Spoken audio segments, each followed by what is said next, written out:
ദൈവജനമേ, നമ്മൾ പലപ്പോഴും എല്ലാം നമ്മുടെ കഴിവിൽ തന്നെ നടക്കുന്നു എന്ന് കരുതി ആൾ ദൈവങ്ങളായി നാം മാറുന്നു എന്നുള്ളത് തിരിച്ചറിയാം. നാം നമ്മൾ തന്നെയല്ലേ ആശ്രയിക്കുന്നത്, ദൈവത്തെ നാവുകൊണ്ട് മാത്രം മഹത്വപ്പെടുത്തിക്കൊണ്ട്. സത്യസന്ധമായ ദൈവത്തോടുള്ള ബന്ധം ആരംഭിക്കുന്നത് നമ്മുടെ പരിമിതികളെ മനസ്സിലാക്കുകയും സമ്മതിക്കുകയും ചെയ്യുമ്പോഴാണ്.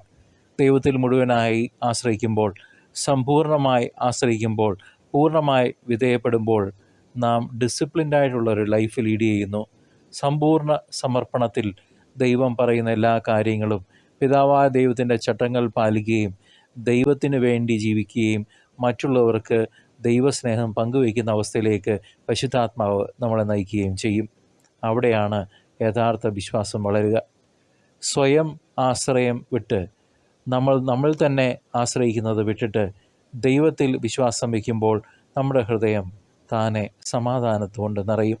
നമുക്ക് ചെയ്യാൻ സാധിക്കാത്ത കാര്യങ്ങൾ ദൈവത്തിന് മാത്രമേ സാധിക്കൂ എന്നും നാം തിരിച്ചറിയണം.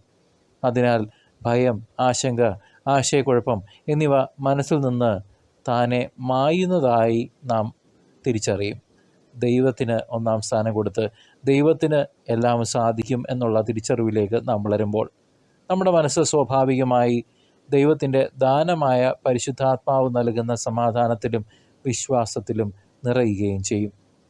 സഹോദരങ്ങളെ, പിതാവായ ദൈവത്തിൽ തമ്പുരാനിൽ മുഴുവനായി ആശ്രയിക്കുക എന്നത് നമ്മുടെ ആത്മീയ സ്വാതന്ത്ര്യത്തിനും നമ്മുടെ പരിശുദ്ധാത്മാവിൽ നിറഞ്ഞ ശക്തിക്കും വാതിൽ തുറക്കുന്നു. നമ്മുടെ പരിമിതികളെ തിരിച്ചറിയാം, മനസ്സിലാക്കാം, ദൈവത്തിൻ്റെ മാർഗനിർദ്ദേശം പിന്തുടരാം. സ്വർഗീയ സമാധാനവും ആനന്ദവും നമ്മിൽ നിറയുക മാത്രമല്ല, മറ്റുള്ളവർക്ക് അത് പകർന്നു നൽകുന്ന വിശുദ്ധമായ ഒരു ജീവിതം നയിക്കുവാൻ നമുക്ക് സാധിക്കുകയും ചെയ്യും.